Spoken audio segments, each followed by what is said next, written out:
बॉलीवुड में कहानियां सिर्फ फिल्मों में नहीं बनती, कुछ कहानियां असली होती हैं और वो इतनी खामोश होती हैं कि उनकी आवाज़ सालों तक सुनाई देती रहती है। विवेक ओबरॉय, एक नाम जो कभी बॉलीवुड का अगला सुपरस्टार माना जा रहा था। डायरेक्टर्स लाइन में, अवार्ड्स हाथ में, फैंस दीवाने, और फिर अचानक सन्नाटा, इतना गहरा सन्नाटा कि आज भी लोग पूछते हैं आखिर ऐसा क्या हुआ था। विवेक ने कई बार खुलकर कहा कि उनका करियर रोका गया, फिल्म मेकर्स को संकेत दिया गया कि उन्हें काम मत दो। आरोपों की दिशा बार बार एक ही नाम की तरफ घूमती रही, सलमान खान।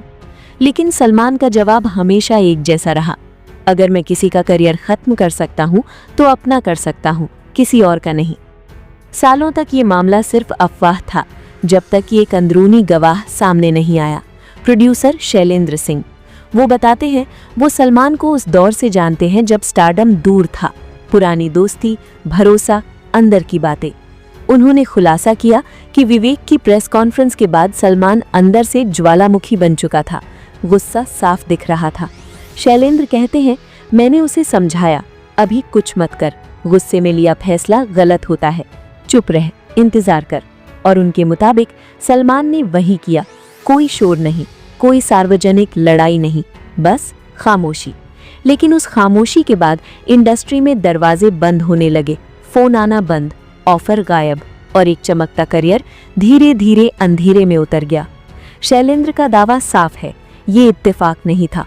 और यहीं पर कहानी एक बड़े सवाल से टकराती है, क्या बॉलीवुड में ताकत और नेटवर्क और गुटबाजी सच में करियर तय करती है? ये वही सवाल है जो सालों बाद फिर उठा, जब सुशांत सिंह राजपूत की मौत के बाद पूरी इंडस्ट्री पर नेपोटिज्म, कैंप कल्चर और इनसाइडर पॉलिटिक्स को लेकर बहस छिड़ गई। लोगों ने पूछा, क्या टैलेंट काफी है या सिस्टम पहले से तय कर चुका होता है कि कौन ऊपर जाएगा और कौन गायब हो जाएगा? शैलेंद्र कहते हैं सलमान बुरा इंसान नहीं है। उनके शब्दों में, वो जंगल का शेर था, लेकिन आसपास के लोगों ने उसे पिंजरे का शेर बना दिया। ऐसे लोग जो सिर्फ वही सुनाते हैं जो वो सुनना चाहता है। सच कभी सीधे पहुंचता ही नहीं।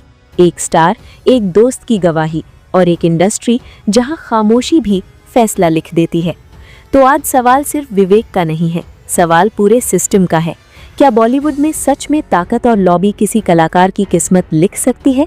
हाँ या ना, कमेंट में अपनी बात जरूर रखें। और अगर आपको लगता है कि इस बहस को जिंदा रहना चाहिए तो इस वीडियो को लाइक और शेयर जरूर करें, क्योंकि सच दबाया जा सकता है, मिटाया नहीं जा सकता। दोस्तों, बॉलीवुड बाहरी लोगों के लिए हमेशा के लिए सपनों की दुनिया रहा है और युवाओं का सपना होता है कि वो इसका हिस्सा बने। लेकिन आउटसाइडर्स के लिए ये इतना आसान नहीं होता जितना कि इनसाइडर्स के लिए होता है। बाहरी लोग भी खूब कोशिश करते हैं कि किसी भी तरह से जुगाड़ लगाकर एक बार बॉलीवुड में एंट्री मिल जाए, और लोग इसके लिए कुछ न कुछ जतन करते ही रहते हैं। आज हम जिस कपल की कहानी लेकर आए हैं, ये बेमेल और प्लानिंग से बनाई हुई जोड़ी है। इन दोनों का कहीं भी कोई भी मैच नहीं है, लेकिन ये लोग फिर भी आइडियल कपल के लिस्ट में शामिल होने लगे हैं। ये कपल है अर्पिता खान और आयुष शर्मा। अर्पिता खान सलमान खान की सबसे छोटी बहन है और आयुष शर्मा हिमाचल प्रदेश के एक राजनीतिक परिवार से बिलोंग करता है। इन दोनों का दूर दूर तक आपस में कोई लिंक नहीं था, लेकिन आज ये दोनों मैरिड हैं और 2 बच्चों के माता पिता हैं। अर्पिता खान भले ही सलमान खान की फैमिली से बिलोंग करती है, लेकिन वो खान परिवार की बेटी नहीं है। 1981 में सलीम खान अपनी पत्नी के साथ सुबह पार्क में टहलने जाते थे तो उन्होंने देखा कि सड़क किनारे एक भिखारी औरत की लाश पड़ी है और उसके पास एक छोटी सी बच्ची रो रही है। सलीम खान के साथ उनका एक दोस्त भी था जिनका नाम था शरद जोशी। शरद जोशी पुरानी फिल्मों में राइटर, सॉन्ग राइटर और पोएट थे। शरद जोशी ने जब लड़की को रोते हुए देखा तो उन्होंने पुलिस को कॉल किया। पुलिस आई, लेकिन बच्ची का कोई भी रिश्तेदार वहां पर नहीं मिला, तो उसे अनाथ आश्रम में देने की बात चलने लगी। लेकिन शरद जोशी ने सलीम खान को राजी किया कि वो उस बच्ची को गोद ले ले, क्योंकि उसी साल सलीम खान और हेलन की शादी हुई थी। लेकिन हेलन कभी मां नहीं बन सकती थी और ये बात शरद जोशी को पता थी, क्योंकि वो उनके फैमिली फ्रेंड थे। शरद जोशी के कहने पर सलीम खान ने उस बच्ची को कानूनी रूप से गोद ले लिया और बच्ची की मां के नाम पर लिखा हेलन का। गोद लेने के बाद अब बारी थी बच्ची के नाम रखने की। ये बच्ची हिंदू थी, मुसलमान थी या किसी और धर्म से थी, ये किसी को भी नहीं पता था, क्योंकि इसकी डेड माँ जिसकी लाश पड़ी हुई थी उसका ना तो कोई वहाँ पहचानने वाला था और ना ही कोई रिश्तेदार। हिंदू नाम रखने के पीछे एक दूसरा किस्सा है, लेकिन वो हम आपको किसी और दिन किसी शॉर्ट वीडियो में बताएंगे। अभी उस बारे में बात करेंगे तो बात कहीं की कहीं और पहुंच जाएगी। खैर, शरद जोशी ने बच्ची का नाम रखा अर्पिता और अर्पिता बन गई अब अर्पिता खान। हेलन की खुद की कोई संतान नहीं थी तो उन्होंने बच्ची को बड़े लाड प्यार से पाला और पढ़ाया लिखाया।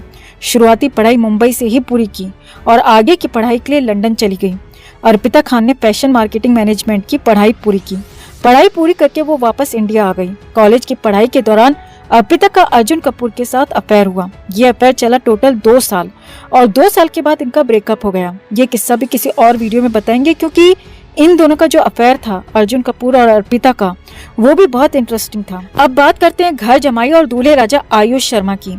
आयुष एक राजनीतिक परिवार से ताल्लुक रखता है और इसका परिवार पिछले 50 सालों से ज्यादा समय से राजनीति से जुड़ा हुआ है। हिमाचल में इनके परिवार के, इनके बाप दादा की काफी अच्छी इमेज है।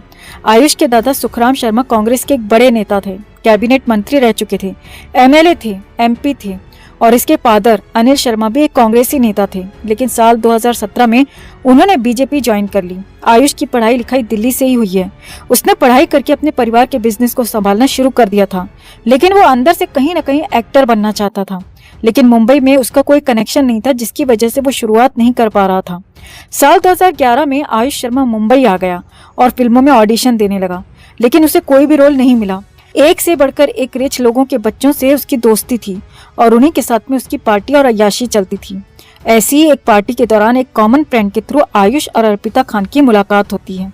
इनकी पहली मुलाकात हुई थी साल 2013 में। इसके बाद जब पता चला कि अर्पिता सलमान खान की बहन है तो इनकी दोस्ती बढ़ती चली गई। उस समय आयुष एक मॉडल को डेट कर रहा था जिसका नाम था आंचल कुमार, लेकिन आयुष को अर्पिता में अपना बॉलीवुड करियर दिखने लगा था, क्योंकि पिछले 2 साल में उसने बहुत कोशिशें की, बहुत स्ट्रगल किया, लेकिन उसे फिल्मों में ब्रेक नहीं मिल पाया। अब आयुष और अर्पिता दोस्त बनते चले गए। तभी अर्पिता ने अपने दोस्तों में बात फैला दी कि वो अपनी फैमिली की मर्जी से अरेंज मैरिज करने वाली है। ये बात जब आयुष को पता चली तो उसे बहुत झटका लगा। आयुष ने अपने एक कॉमन फ्रेंड को कॉल किया और सुबह अर्पिता से मीटिंग फिक्स कराई, क्योंकि आयुष को रात में जब ये बात पता चली शादी की तो वो अर्पिता से कांटेक्ट करने की कोशिश कर रहा था, लेकिन उसका कांटेक्ट रात में नहीं हो पाया। आयुष ने अपने और अर्पिता के सारे क्लोज फ्रेंड्स को इकट्ठा किया सुबह एक जगह पर और सबके सामने जाकर अर्पिता को प्रपोज कर दिया। आयुष हैंडसम है और वेल सेटल्ड परिवार से बिलोंग भी करता है, तो मना करने का कोई सवाल था ही नहीं।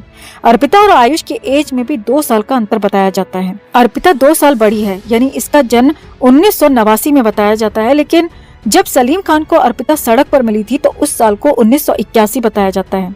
यानी यहाँ पर इसकी एज में काफी डिफरेंस है। कहीं पर 1981 है और कहीं पर 1989। अलग अलग साइट्स पर अलग अलग इसका बॉर्न ईयर लिखा हुआ है, लेकिन अगर अर्पिता 1989 में जन्मी भी मानी जाए तो भी आयुष 1991 बॉर्न है और वो अर्पिता से 2 साल छोटा है।